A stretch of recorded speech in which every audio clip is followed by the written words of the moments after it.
Bonsoir à tous et à toutes, bienvenue dans cette émission Semaine Pro qui reçoit pour vous ce soir Monsieur Mohamed Traoré. Il est responsable du cadre de réflexion, de concertation et d'action des cadres du RPG Arc-en-Ciel.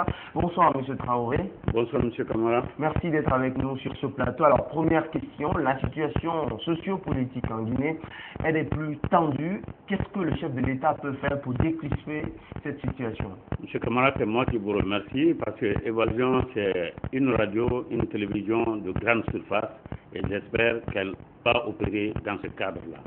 Les actions menées par le chef de l'État dans ce cadre, vous savez, le professeur Alpha Condé, c'est avant tout un homme de conviction. Un homme qui est convaincu que la vérité triomphe toujours. Un homme, un démocrate, quelqu'un qui tient à rassembler tous les Guinéens.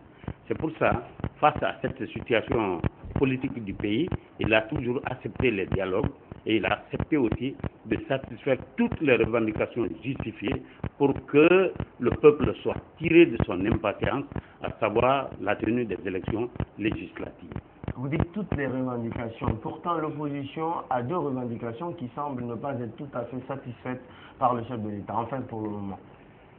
Je dis toutes les revendications parce que la politique, la logique de l'opposition, c'est d'aller de revendication en revendication par rapport à son objectif. L'objectif de l'opposition, c'est de rendre le pays ingouvernable.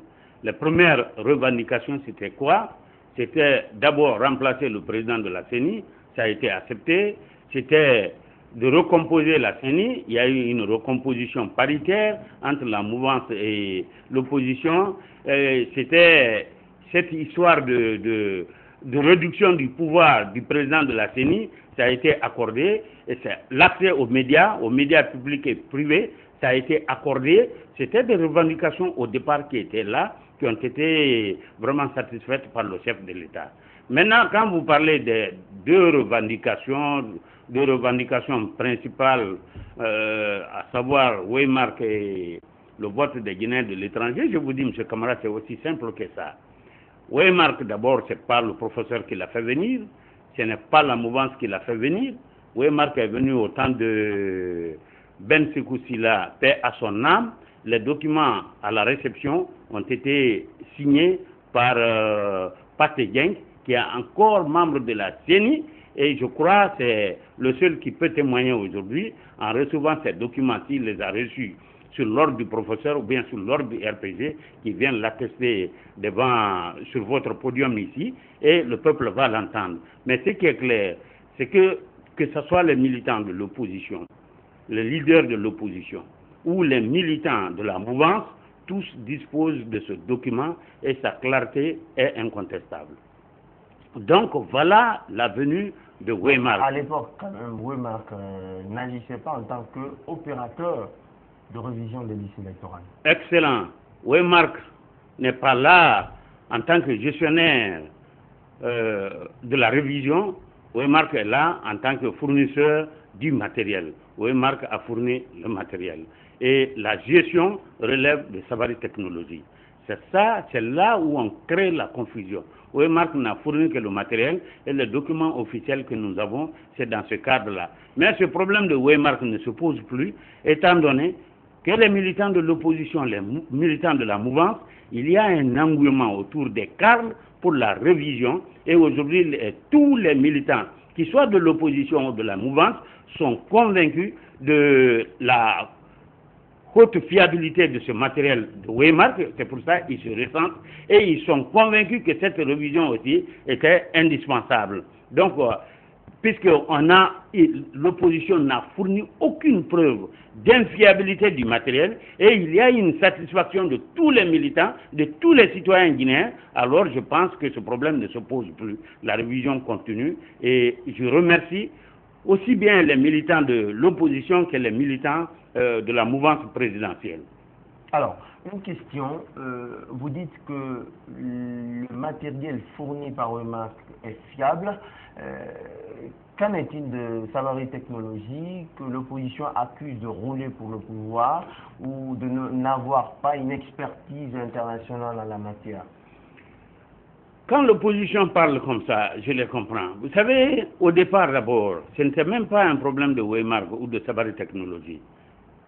L'opposition a toujours pensé, a toujours fait croire qu'il n'était pas possible de transférer les données SAGM dans le fichier Waymark. C'était ça la question principale. Et quand ça a été possible grâce à l'appui de tous les experts, alors l'opposition revient pour dire non, nous ne voulons pas Waymark. Mais il faut savoir que ce transfert de données a éclairci vraiment l'esprit de tous les Guinéens, parce que les Guinéens... Dans quel sens? Dans le sens que certains Guinéens ne savaient pas, en Guinée, on était combien d'électeurs. Ils savaient seulement, ils ont pensé et ils votent dans l'ambiance sans savoir quel est l'effectif des électeurs par rapport à la population. Je profite de cette occasion pour faire un rappel dans ce sens. En 2004, avec ce recensement, il y a eu 5 13 000 électeurs en 2004. En 2009, quand le recensement a été fait, avec l'arrivée de SAGEM, il y a eu 3 834 192 électeurs. Alors que la population est passée de 8,9 à plus de 12 millions d'habitants.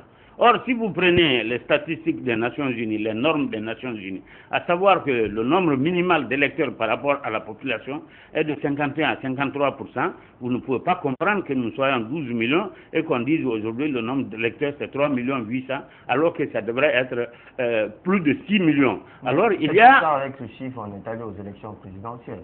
C'est avec ce chiffre qu'on est allé aux élections présidentielles. Il fallait le faire à l'époque. Il y avait un consensus. Tout le monde était d'accord qu'il fallait le faire. Mais aussi, tout le monde est d'accord que la révision est annuelle. Après l'élection, c'est les mois qui suivaient. On devrait procéder à la révision des fichiers. Et c'est ce qui a été fait. Le président parlait tantôt de recensement et non de révision. Vous savez, au soir du 18 juillet, il y a eu un revirement à 360 degrés. Il est revenu sur la révision. Vous savez, le professeur Alpha Condé, c'est un homme... ce changement d'attitude? C'est un homme de clairvoyance. Il a compris, il a demandé le recensement. Au départ, d'autres ont parlé, non, que ce n'était pas conçu par la loi. Et c'est un homme qui tient à respecter la loi. Il a dit, bon, si la loi parle de révision, on accepte la révision. Ce n'est pas un revirement, parce qu'il y a quand même, les deux termes sont très proches. Alors, on accepte la révision et c'est la révision qu'on est en train de faire. Cela prouve combien de fois le professeur est sensible aux doléances du peuple. Combien de fois il est sensible au respect des lois et des principes. Voilà pourquoi nous nous trouvons dans ce cadre-là. Est-ce qu'on aurait pu faire l'économie de tout ce temps perdu? Le chef de l'État dit dans un premier temps, il le dit avec mordicus, pardon, nous allons faire un recensement et à la dernière minute, il revient sur la révision. Est-ce qu'il aurait pu faire l'économie de tout ce temps perdu? Mon cher frère, entre les deux, il n'y a presque pas eu de temps perdu. Quand il a posé ce problème, on lui a dit non, ce n'est pas le recensement, la loi a parlé de révision, aussitôt il a accepté. Mais l'opposition a continué à chanter alors que le président l'avait déjà changé, il était d'accord. C'est quelqu'un, c'est-à-dire, dès qu'une doléance est justifiée, dès qu'une requête est justifiée, alors le président il accepte. Voilà, c'est un homme de dialogue. Avant le soir du 18 juillet. Mais c'était fait. C'était fait et le problème ne se trouvait plus là-bas. Il fallait aller directement à la révision. Et quand ça a été fait, voilà, l'opposition a dit, ah bon, maintenant ce n'est plus le problème de révision. C'est eux-mêmes qui ont dit révision à la place de recensement. Et quand le président a dit, il est d'accord, on est bon, d'accord, on ne peut plus puisque les données ont été transférées. On ne veut plus que ça soit Waymark. Ils ont posé d'autres problèmes. Ils sont en train d'aller de revendication en revendication, justement parce qu'ils sont fidèles à leur logique. C'est-à-dire, il faut rendre le pays ingouvernable. Alors, on va revenir bien évidemment sur les deux principales revendications de l'opposition à l'heure actuelle. Mais d'abord, vous avez parlé tantôt de SAGEM. Pourquoi avoir tout simplement changé d'opérateur alors que c'est SAGEM qui a assuré quand même les opérations de révision des listes électorales lors de la dernière présidentielle? Mais excellent, c'est une excellente question. Je vais vous dire tout simplement que le contrat de SAGEM est arrivé à expiration. Il y a eu d'autres appels d'offres, Et c'est Sabari Technologies qui a remporté. L'opposition conteste le fait qu'il y ait eu appel d'offres. L'opposition dit qu'il n'y a pas eu appel d'offres. Mais je vous dis que l'opposition est dans une logique. Est fidèle à sa logique, rendre le pays ingouvernable. Tout ce que vous leur dites, tout ce qui est blanc, ils voient ça noir. Ils ne sont jamais dans une ligne de construction de ce pays-là. Ils ont leur façon de percevoir et je pense que ce n'est même pas une opposition, mais plutôt un rassemblement de mécontents. Ça aussi, ça peut venir qu'on explique ça. Parce que quand mécontents par rapport à quoi? Mécontents parce que certains ne se sont pas retrouvés membres du gouvernement, parce que d'autres ont préféré garder la haine en disant est-ce que les résultats qu'on a donnés, est-ce que les résultats, à certains moments même qui disent que les résultats sont faux, etc. Mais je vais vous le dire, c'est aussi une occasion que ces résultats, les 52,52%, ont été calculés par les experts des deux leaders qui sont partis au deuxième tour. Il y avait l'Union Force Cellou Dalein, il y avait l'Alliance Arc-en-Ciel. Et les résultats sortis ont été calculés même par les cadres de l'UFDG. Et nous, on a trouvé que les 52,52% n'étaient même pas exacts. Mais il a fallu la compréhension, l'intervention de M. Alassane Koné, qui est aujourd'hui ministre de l'administration du territoire et de la décentralisation, qui a dit même si c'est 50,01%, c'est déjà une victoire, surtout que ça a été calculé par les cadres de l'Union Force Cellou Dalein. Alors nous, le calcul... Cellou Dalein président. Bon, Alliance Cellou Dalein président, c'était comme ça. C'est aller loin, hein, Alliance Cellou Dalein président. C'est pas comme ça qu'on devient président, hein, ils sont partis très loin. D'accord, ne serait-ce que ça, on accepte et on avance. Ils ont sorti. Mais si vous voyez en fait, quand Cellou Dalein même dit que c'est des faux résultats, mais moi je conviens avec lui que c'est des faux résultats. C'est une occasion pour moi de lui dire aussi que Alpha, les 5 communes de Conakry, Alpha a gagné 4. Les 4 régions naturelles, Alpha a eu 3. Si vous partez de ces principes, vous n'avez pas moins de 65%. Donc s'il dit les 52% sont faux, c'est effectivement, je suis d'accord avec lui, qu'il accepte que lui, il n'a pas dépassé les 30% aux élections passées. Alors ce n'est même pas la peine d'insister et c'est compréhensible. Et les zones où il y a eu l'avance, c'était à Ratouma et à Moine-Guinée. Mais à Ratouma, si on dit il était en tête, il était en tête par le nombre d'électeurs. Mais l'écart entre les deux nombres était très proche. Alors, donc il y a une compréhension à ce niveau qu'il sache qu'il a été battu. Il a été battu honnêtement. Il a été battu. La majorité du peuple a choisi le professeur Alpha Condé. Et Alpha Condé a été choisi par les bénédictions de tous les Guinéens. Tous les Guinéens ont demandé, ont prié en disant que Dieu nous donne un président qui nous puisse faire passer ce cadre-là. Et Dieu les a donné le professeur Alpha Condé. Alors, voilà un président incontestable, voilà un président qui n'est pas violent, qui est logiquement venu par la voie des urnes. On ne va pas refaire l'histoire. Une autre question, bien évidemment. L'opposition a lancé une série de manifestations depuis quelques semaines.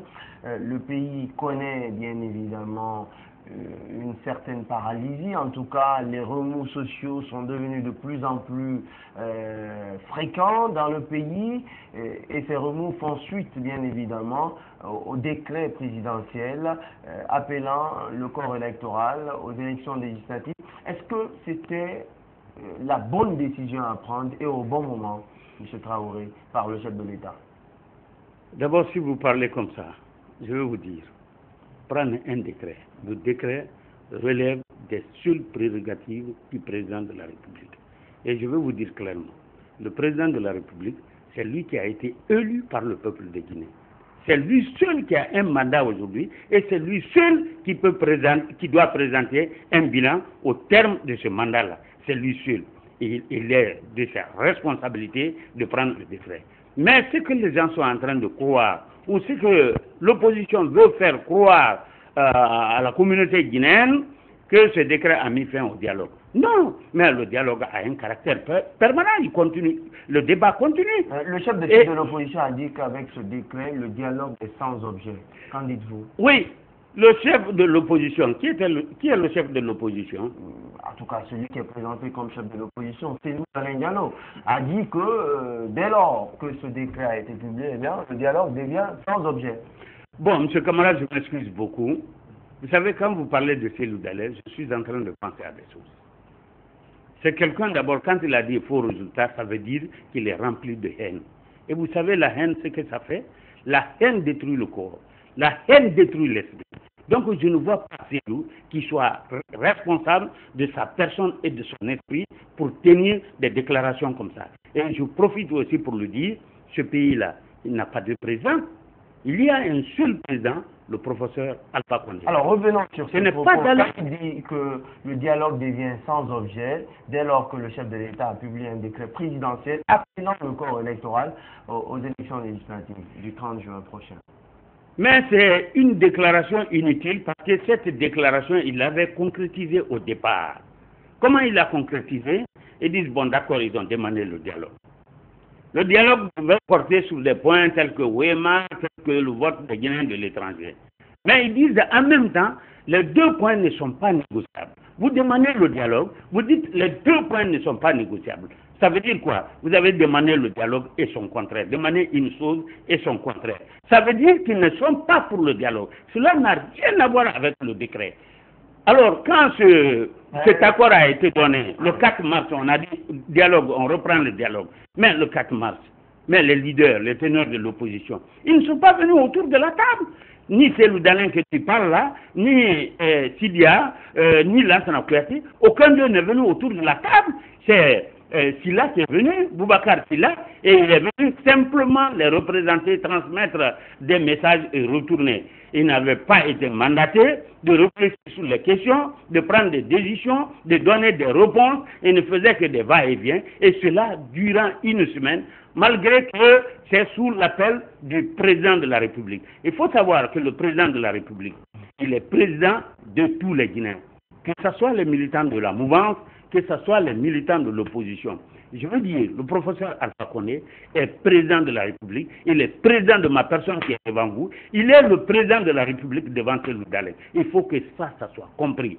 Et si on se nourrit d'une haine vis-à-vis de ça, on risque de souffrir. Alors, est-ce qu'il est sage de prendre un décret présidentiel alors qu'un nouveau cycle de dialogue s'amorce et sur de nouvelles bases?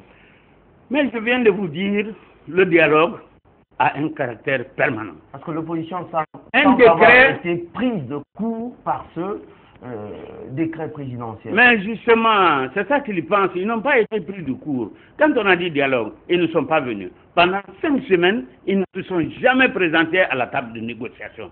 C'est-à-dire, ils ont demandé quelque chose qu'ils ne veulent pas. Ils ne voulaient pas travailler, ils ne voudraient pas être présents. Est-ce que ceci veut dire que le chef d'État ne doit pas faire son travail?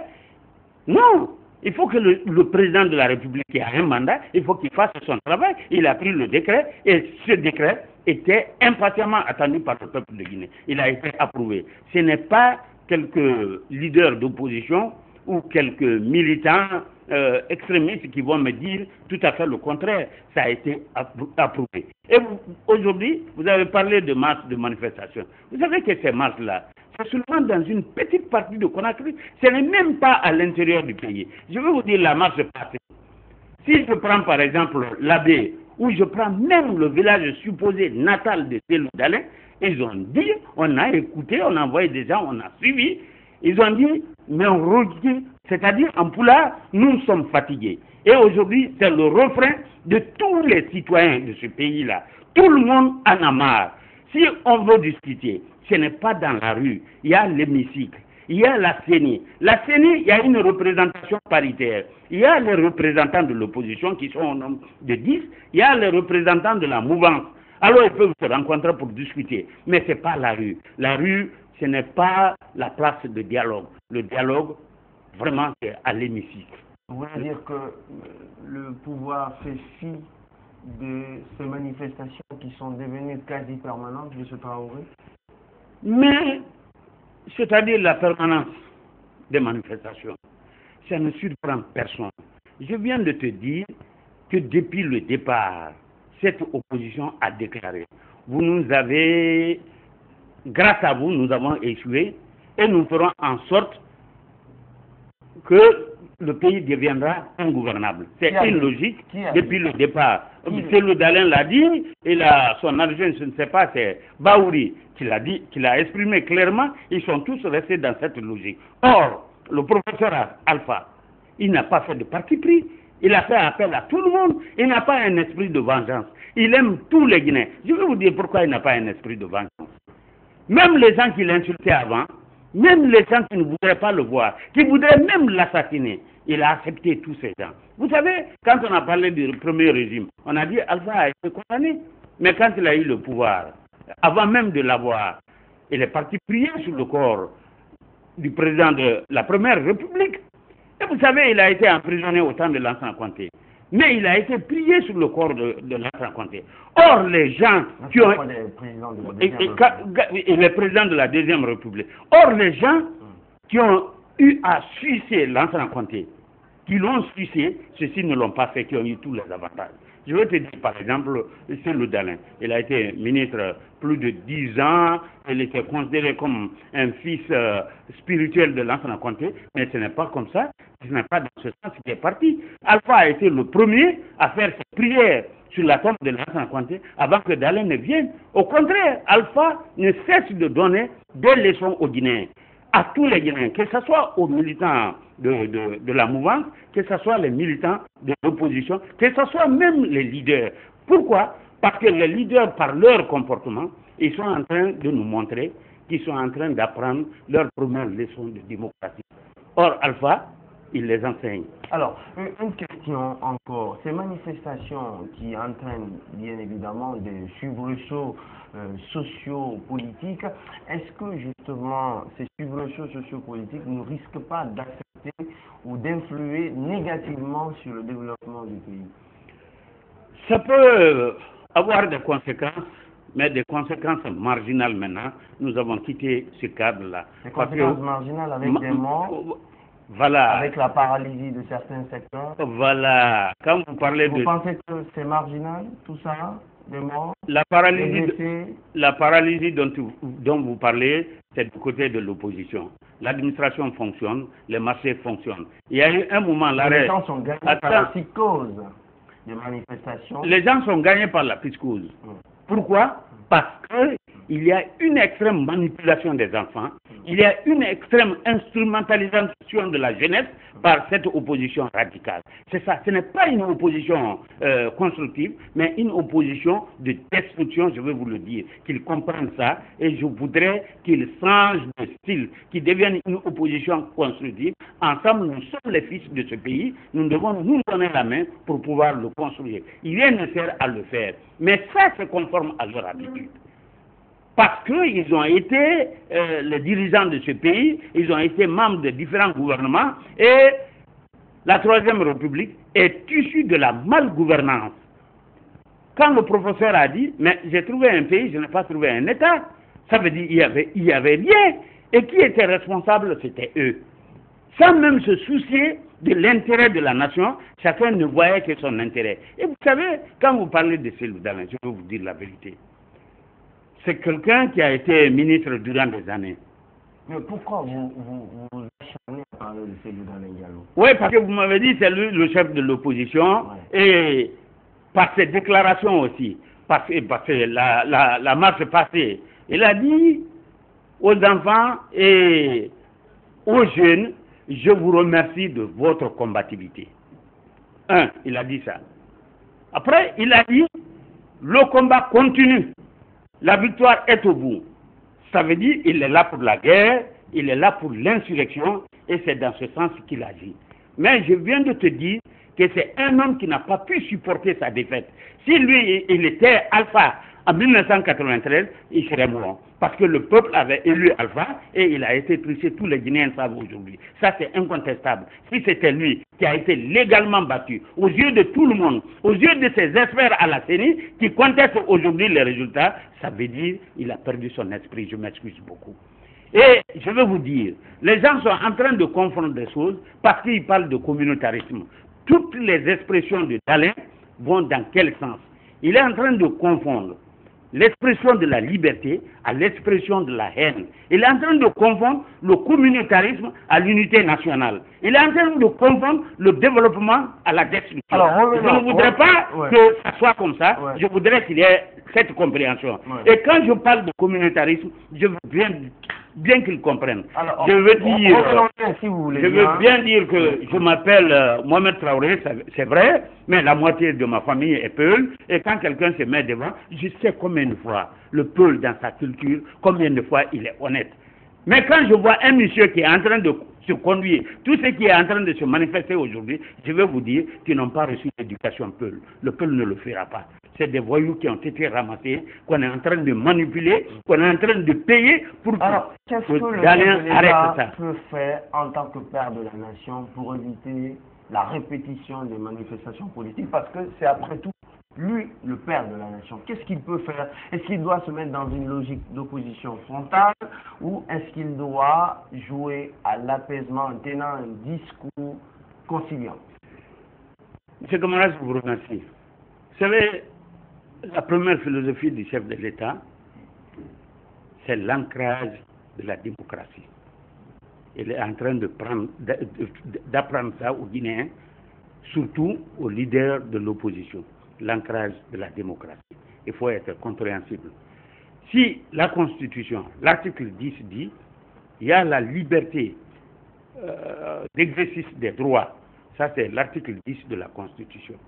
Mais il y a un autre article de la Constitution qui dit, l'article 24, qui dit que l'État est responsable, peut prendre des dispositions, peut fixer les limites de cet exercice de droit dans le cadre du maintien de l'ordre et de la démocratie. Mais des limites légales. Dans les limites légales, c'est ça. Maintenant, quand les manifestations sont en train de tourner à la violence envers des tierces personnes, vous avez parlé de victimes, on sait comment il y a des victimes, parce que chaque fois on ramasse des morts et on s'adresse à une clinique de pédiatrie qui est à Coloma, je ne sais pas, Ibaldé, qui examine pour dire à la place des cliniques de traumatologie ou à la place des grands hôpitaux, donc à Ignatidine. Ça ne va pas. Et Dalin a dit, j'ai versé 2 milliards à cette clinique-là. Il est en train de mettre quelque chose sur le dos du pouvoir que lui-même est en train d'organiser. Il faut qu'on arrête ça, il faut qu'on vienne à la compréhension. Donc, mais qu'est-ce que le chef de l'État peut faire pour éviter justement qu'il y ait des victimes? Parce que chaque goutte de sang versée de Guinéens est de trop. Qu'est-ce qu'il peut faire pour éviter ce genre de situation? Exactement. Je vous remercie beaucoup. Le président de la République n'a jamais souhaité ça. Vous savez, c'est un homme de la non-violence. Au-delà des mots, qu'est-ce qu'il peut... Au-delà des mots, c'est ça que je veux dire. Oui. Au-delà des mots, c'est que tout de suite, je profite de votre plateau pour lancer l'appel au gouvernement de prendre toutes les dispositions pour que l'article 24 de la Constitution soit appliqué. Il faut limiter, il faut interdire les manifestations violentes, il faut les interdire. Si cette opposition, si ces leaders veulent aussi le bonheur de ce pays-là, qu'ils arrêtent les manifestations violentes. Il ne s'agit pas d'organiser les tueries pour mettre sur le dos du chef de l'État, pour dire il y a ça, il a fait tant de morts. Non, nous ne sommes pas en Syrie, nous ne sommes pas en Palestine, nous ne sommes pas en Israël. Nous sommes en Guinée. Il faut qu'il y ait cette compréhension que les gens n'aillent pas dans ce sens-là. Si, pour te montrer encore que le chef d'État est dans les bonnes dispositions, il n'a jamais recommandé. Vous savez, en 93... Il n'a jamais recommandé. Alors, qu'est-ce qu'il doit faire? Ce qu'il doit faire... La situation est grave. Qu'est-ce qu'il doit faire pour éviter qu'il y ait de nouveaux morts, qu'il y ait effectivement des blessés, que ce soit dans les rangs des militants de l'opposition, que ce soit dans ceux... C'est aussi simple que ça. C'est d'inviter le gouvernement à interdire les manifestations violentes. Si les gens disent, nous avons la liberté de manifester, mais si les manifestations, c'est pour conduire à la destruction des biens, il faut arrêter. Les biens sont détruits, des personnes sont mortes.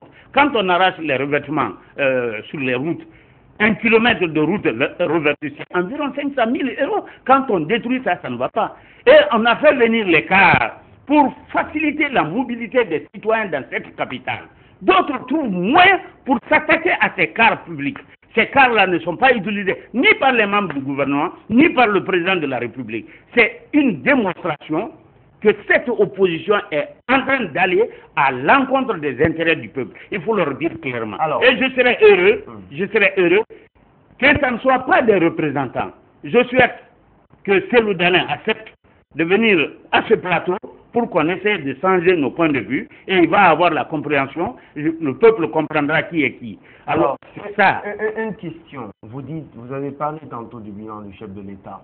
À la fin de son quinquennat, il aura bien évidemment un bilan à présenter au peuple de Guinée.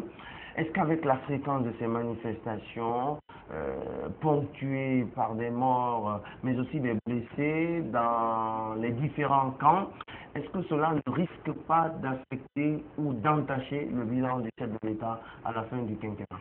Mais justement, ce qui est en train de... Il n'a pas plutôt intérêt à faire en sorte qu'il n'y ait pas une fréquence de manifestations dans le pays. Ça, on applique à l'intérieur du pays. Voilà. C'est le souhait. C'est la vision du professeur. Oui, c'est le souhait. Au-delà du souhait, qu'est-ce qu'il doit faire? Au-delà du souhait, justement, c'est de prendre des dispositions pour faire arrêter ces manifestations. Quand quelqu'un demande... Il a dit qu'il ne va plus jamais...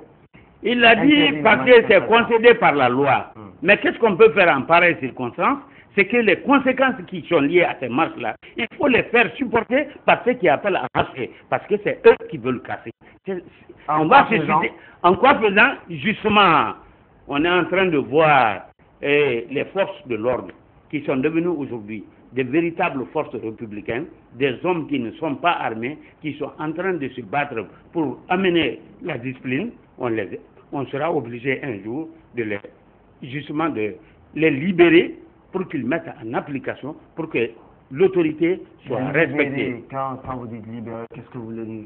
Je veux dire qu'il faut que tous les fautifs soient arrêtés. Il faut que tous les organisateurs des marches violentes soient arrêtés. S'ils ne peuvent pas comprendre d'eux-mêmes, parce qu'aujourd'hui, je vais vous dire, je remercie tous les militants, qu'ils soient de l'opposition ou qu'ils soient de la mouvance. Les gens ont conscience aujourd'hui que les marches sont des marches violentes. Ils n'ont aucun intérêt. Si bien que vous avez vu les 2 marches passées, les leaders étaient obligés de faire le rabatteur. Rabatteur, en termes compréhensibles, c'est le crieur public. Quand Dalein est venu à Bambeto, il n'a trouvé personne, la marche est passée. Lui-même, il est monté dans les véhicules pour faire le secteur de cette petite partie nord de Conakry, pour sortir sur son poney en cimenterie, et là, il a réussi à rassembler qui? Il vient que des enfants. Et la deuxième marche, c'était quoi? Et ils se sont fixés, ces leaders, chacun de son côté, pour essayer de passer pour pouvoir rassembler les gens. Il faut quitter ce cadre-là, il faut qu'il y ait cette compréhension et qu'il y ait des tables de dialogue. Il y a la CENI, où il y a la représentation paritaire, il y a l'appel du président de la République au dialogue, donc ils peuvent venir autour de la table et ce dialogue est dirigé par le Premier ministre, qui est le chef du gouvernement, qui essaie de répondre positivement aux différents appels, s'asseoir, discuter, échanger de vues. Mais je leur dis, le dialogue, le décret ne met pas fin au dialogue. Le dialogue a un caractère permanent. Aujourd'hui, même si on met l'Assemblée nationale c'est quoi? C'est l'organe constitutionnellement indiqué pour les débats politiques. Donc, on ne peut pas mettre fin au dialogue dans un régime démocratique. Il faut que ça soit compris. Il faut que ça soit compris que la rue n'est pas le lieu approprié pour s'exprimer. Faire de la violence, ça ne rapporte à aucun Guinéen. Il faut qu'ils comprennent aussi. Je remercie. Quand les populations de l'Abbé disent, mais Ronki, je vous dis que je connais, par exemple, l'ethnie Peul. La moitié de ma famille, ce sont des Peuls. Et tous mes amis, ce sont des Peuls. Nous vivons en harmonie. On n'essaie pas de mettre ces gens en erreur. On ramasse des voyous et on leur dit, c'est la communauté Peul. J'appelle tout le peuple de Guinée que les Peuls aussi ont une culture respectueuse. Ils ont une éducation que chacun doit respecter. Qui comprennent que ces enfants qui sont en train de jeter des cailloux, vraiment n'ont pas reçu cette culture, cette éducation Peul. Et que celui qui les appelle, lui aussi, il est dominé par la haine, si bien qu'il viole même les mœurs et coutumes des Peuls. Donc on n'accuse pas, il ne faut pas qu'on rentre dans ce communautarisme. Quand on veut diriger ce pays, on abandonne, on enterre le communautarisme pour procéder à la construction de l'unité nationale. Voilà ce qu'on peut faire. Est-ce que le chef de l'État, en tant que père de la nation, vu qu'à chaque manifestation, il y a des morts et des blessés, en tant que représentant suprême de l'État guinéen, est-ce que ces blessés, ces morts, ne lui sont pas en partie responsables puisqu'il est le garant de la stabilité du pays? Je vous remercie. Je vais vous dire clair. Le chef de l'État n'est pas responsable de ces morts. N'a pas une responsabilité, ne serait-ce que morale, parce qu'il est le garant de la stabilité du pays. Aucune responsabilité. Est-ce qu'il prend des actions, des mesures suffisantes pour éviter qu'à chaque manifestation, qu'il y ait des morts et des blessés, que ce soit dans les rangs de l'opposition ou dans ceux de la mouvance présidentielle? Vous savez, le chef de l'État, il voit sa responsabilité, mais il a pris suffisamment de mesures de moralisation de la vie du pays. On a appelé les parents d'élèves, on a appelé les parents d'enfants, on a fait appel aux tuteurs, on a fait appel aux logeurs de garder les enfants pendant ces manifestations. Voilà ce qui est malheureux. Quand on dit il y a des morts, quand on dit il y a des enfants morts, c'est les leaders qui sont en tête pour dire il y a des morts. Alors que c'est eux qui organisent les marches, et je peux dire c'est eux-mêmes qui organisent ces morts. Parce que si vous organisez les marches violentes et qu'il y a des morts, vous ne pouvez pas vous éloigner. L'État a un rôle. Non, vous ne pouvez... Est-ce que l'État peut empêcher ce état de fait? Si tenté, non. Voilà, nous allons rentrer dans ce cadre-là. C'est pour ça, moi, je fais appel au gouvernement. Il faut arrêter ces marches violentes. C'est vrai, il y a la liberté de manifestation, mais quand les manifestations deviennent violentes, il faut les arrêter. Il faut les arrêter pour permettre aux citoyens de vaguer librement à leurs occupations quotidiennes. Il faut que l'État prenne ses responsabilités pour assurer la mobilité et la sécurité de tous les citoyens. Ce qui est en train de se faire, on a tendance à un peu respecter les leaders, alors que ces leaders, ça je m'excuse beaucoup, ils n'ont pas cette morale vis-à-vis de la nation guinéenne, parce qu'ils poussent les enfants, ils voient que les enfants meurent. Mais ce qui est encore choquant, c'est qu'aucun de ces leaders n'a accepté de mettre ses enfants devant. Aucun de ces leaders n'a déclaré qu'il a eu un enfant mort. Aucun de ces leaders ne l'a fait. Et d'ailleurs, ces leaders, tous leurs enfants sont en dehors de la Guinée. C'est les enfants des pauvres. Ouais, vous parlez... C'est les enfants des pauvres qu'on mobilise et qu'on jette dans la rue. Il faut qu'on arrête ça. Une question. Vous avez souligné subrepticement l'escalade verbale qui semble aujourd'hui caractériser le climat politique du pays. Est-ce que le chef de l'État n'y est pas pour quelque chose? Quand le chef de l'État déclare à Coloma « laissez-les aboyer », est-ce que c'est un discours qui sied à la personnalité d'un président de la République? Est-ce que c'est un discours conciliant? Est-ce que c'est un discours fédérateur? Quand vous dites ce langage-là, cette expression, c'est vous qui me le rapportez, je n'ai jamais entendu. J'ai vu que le chef d'État a le souci de toute la nation guinéenne. Il a dit Coloma, machin, des zones de ghetto, parce qu'il a constaté... On va transformer en zone viable. Voilà, parce qu'il a constaté une insuffisance des routes, une insuffisance des services sociaux de base. C'est pour ça qu'il a parlé de ghetto et il a invité le gouvernement justement à prendre ces considérations-là dans sa programmation future pour que ces zones disposent de services sociaux de base. C'est dans ce cadre qu'il faut voir et c'est une façon de vous dire que le chef de l'État a le souci de toute la nation guinéenne. Et j'en profite encore. Bien qu'il sait que Coloma Bambeto et Wanindra ne constituent pas Conakry. Conakry est plus large que ça. Et les trois quartiers aussi ne constituent pas la Guinée. Mais il a le souci de tout le monde. Il a le souci des opposants comme ceux de la mouvance.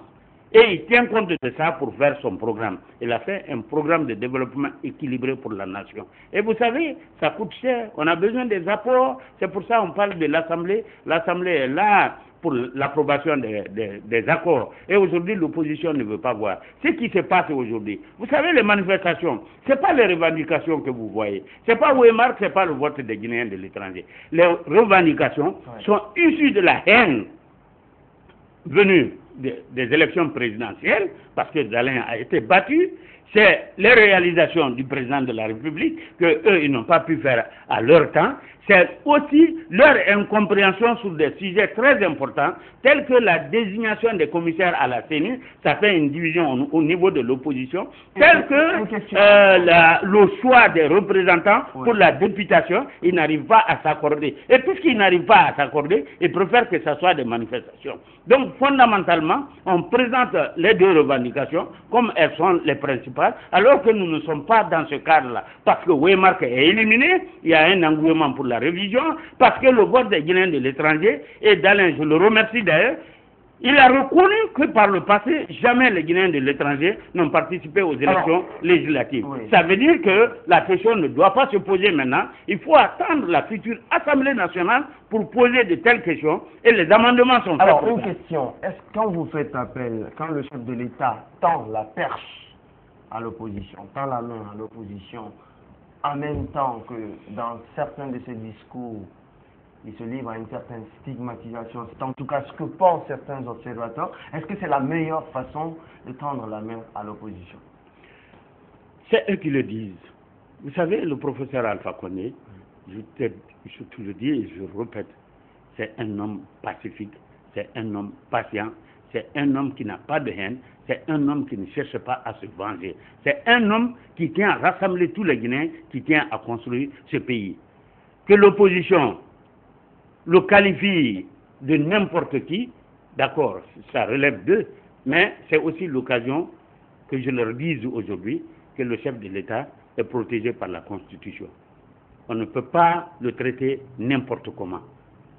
C'est qu'il y a quelque part le manque de conviction, il y a le manque de dignité pour pouvoir attaquer le chef d'État de cette manière-là.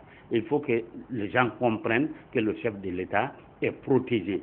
Si c'est eux qui étaient présidents, on allait avoir les mêmes mesures de respect vis-à-vis d'eux. Mais tels qu'ils sont en train de faire, il n'y a pas de considération. Ce n'est pas dans la violence qu'on peut conquérir ce pouvoir-là. Si Alpha l'avait fait, il ne serait pas arrivé aujourd'hui. Mais il a toujours appelé à la non-violence et il a toujours défendu. En 93, on a dit on sort, on va manifester parce qu'il a gagné. Il a dit non, si vous le faites pour moi, laissez.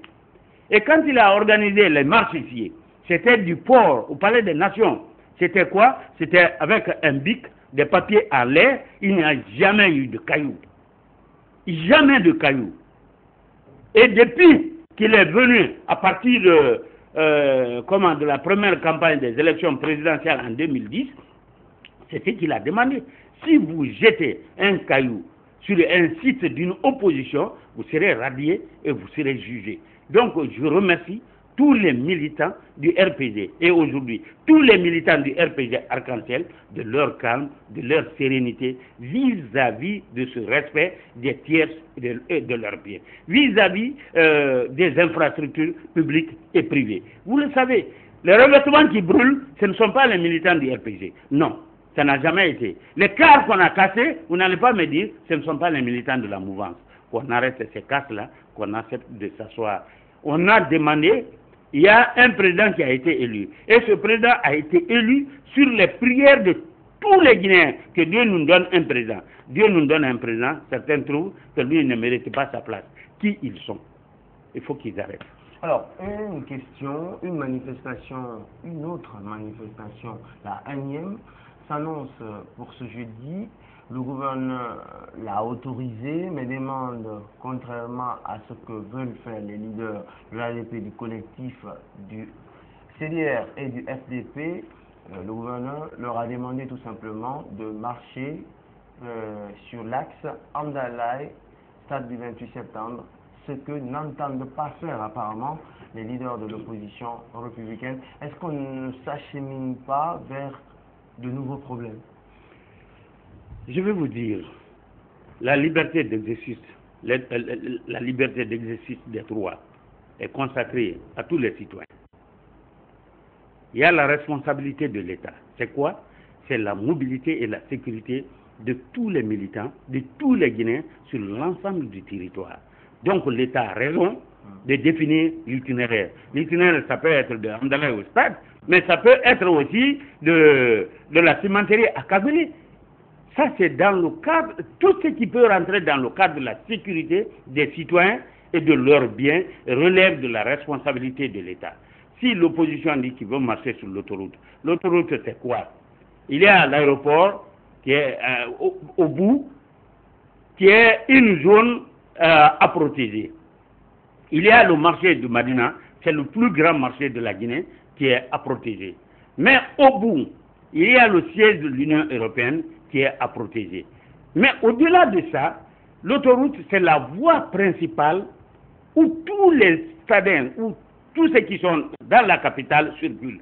Ceux qui vont au marché, ceux qui vont à Kaloum pour l'administration publique, c'est cette voie. Alors, l'opposition, c'est clair, sa visée, c'est de paralyser la vie de la nation. Et c'est comme ça même qu'il y a un qui l'a dit, comment il s'appelle, Teliano, il a dit, cet ancien faussaire, excuse-moi, c'est un ancien faussaire qui parle, peut-être il a envie encore, il n'a plus d'argent à payer pour payer les loubards, il veut casser le marché de Madina pour que les loubards soient machinés. Mais l'autoroute n'est pas à exploiter, l'autoroute c'est la plus grande circulation, c'est pour dire qu'il n'y a pas un État. Si maintenant le gouverneur a dit Amdallah Stade, on va le faire. Mais ce que moi je veux dire au gouverneur, prochainement peut-être, s'ils n'arrivent pas à interdire ces manifestations, mais qu'on les oriente ailleurs, ce n'est pas la peine de déranger des citoyens qui ne veulent pas aller à la marche.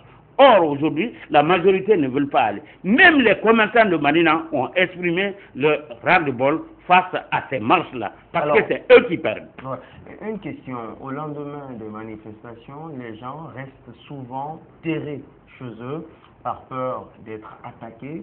Est-ce que cela ne dénote pas de l'incapacité de l'État à assurer la sécurité des paisibles citoyens?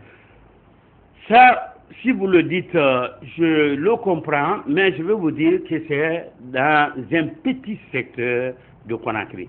C'est la rue de Prince.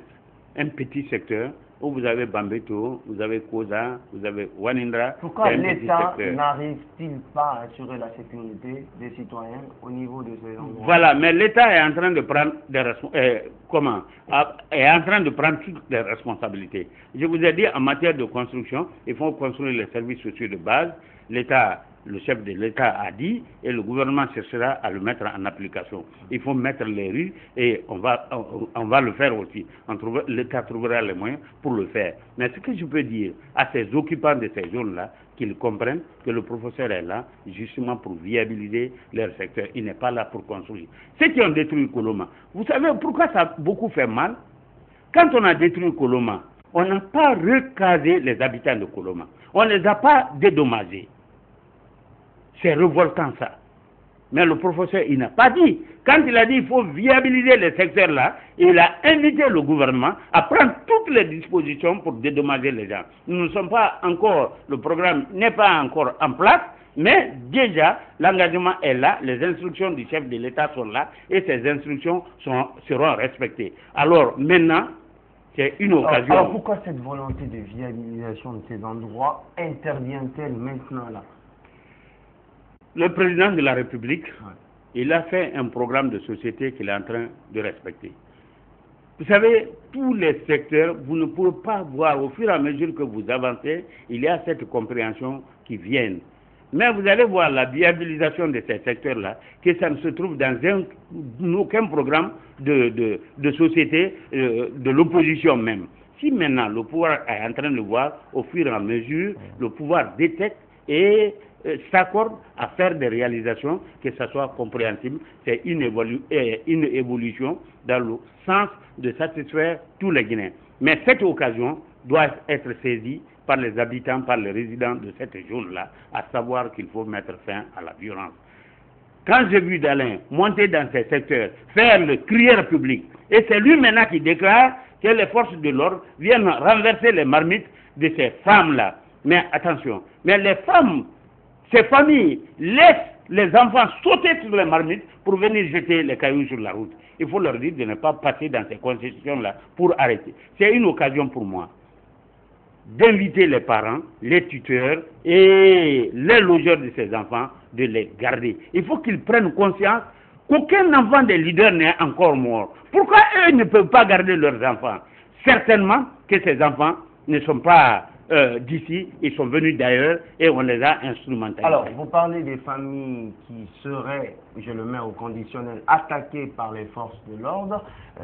Souvent, lors des manifestations, on dénombre des victimes collatérales. Les journalistes sont molestés, en tout cas sont victimes d'agressions, parfois verbales, parfois même physiques.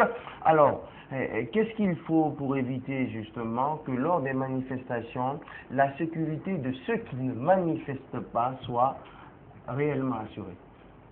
Très bien. Alors moi je dis, d'abord il faut prendre les engagements. Ce n'est pas l'opposition qui doit prendre un engagement, c'est chaque leader de l'opposition qui doit s'engager quand il demande l'organisation d'une marche. Pourtant, les leaders sont engagés en signant un document de non-violence lors des manifestations. Mais ils n'arrivent pas à le faire. Maintenant, c'est un dernier test. Une dernière chance qui vient d'être accordée par le gouverneur de la ville, à savoir s'ils peuvent le faire. Mais moi, personnellement, je suis convaincu qu'ils ne peuvent pas se séparer de la violence, étant donné qu'ils ne veulent pas voir le professeur Alpha Condé à la tête de ce pays, mais qu'ils acceptent que c'est le peuple qui a mis le professeur là-bas et que c'est les prières de tous les Guinéens qui a fait que le professeur est à la tête. Ce n'est pas quelques individus qui vont demander « Ah, nous ne voulons pas le voir ». Non, ce n'est pas comme ça qu'il faut agir. Alors, le pays souffle le chaud et le froid. Le pays vit au rythme des négociations, mais aussi des manifestations devenues, comme par enchantement, quasi récurrentes. Comment renouer, dans ce cas, le fil de dialogue, instaurer un véritable dialogue pouvant déboucher sur une sortie de crise? Si vous parlez du pays, je n'arrive pas à comprendre. Je vais vous dire que les manifestations qu'il y a maintenant, c'est dans un petit secteur. Rue de Prince. C'est un petit secteur, c'est pas toute la Guinée. On a vu des manifestants, notamment de GPT à Forêt-Caria.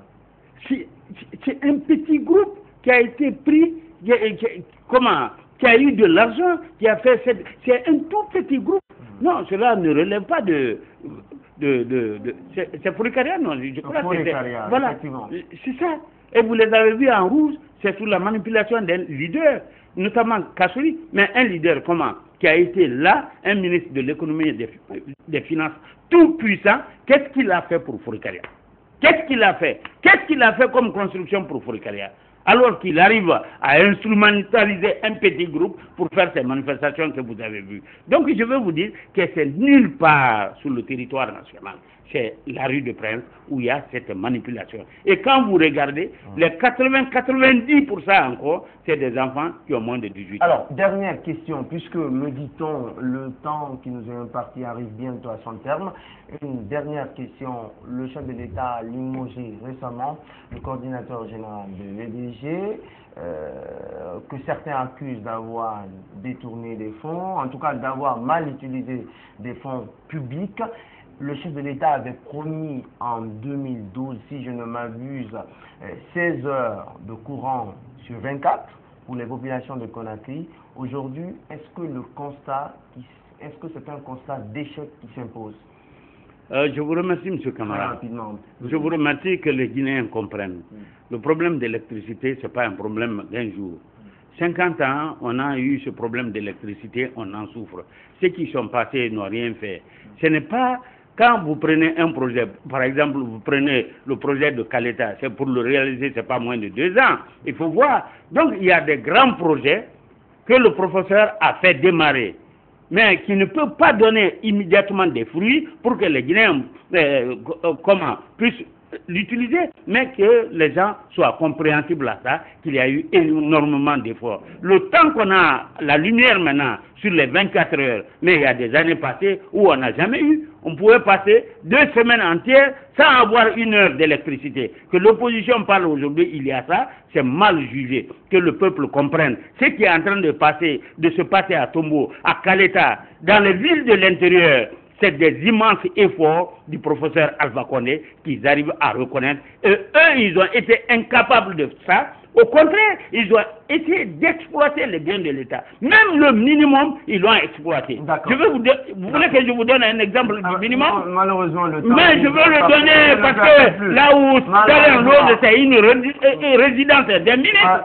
mais qu'il a essayé de confisquer, alors que le ministre qui était là-bas, c'est Lansana Diané qui était tout puissant, il pouvait prendre la cour, mais dans a fait de lui, de cette cour sa propriété. Voilà des choses. C'est ce minimum-là. Ils ont essayé de s'accaparer de tout et ils veulent continuer dans ce sens. Il faut qu'on arrête. Alpha, c'est le développement. Il faut qu'il accepte qu'on aille dans ce sens. Donc, sur ces mots que nous allons refermer porte et fenêtre de ce numéro de votre émission Semaine Po, un numéro qui a reçu ce soir Monsieur Mohamed Traoré, responsable du cadre de réflexion, de concertation des cadres du RPG, et je remercie les forces de l'ordre qui sont des forces républicaines. Merci, je remercie les militants de l'opposition, je remercie les militants de la mouvance, je remercie les leaders de l'opposition qui se sont fait enregistrer pour les élections législatives. Je les remercie beaucoup. Merci beaucoup.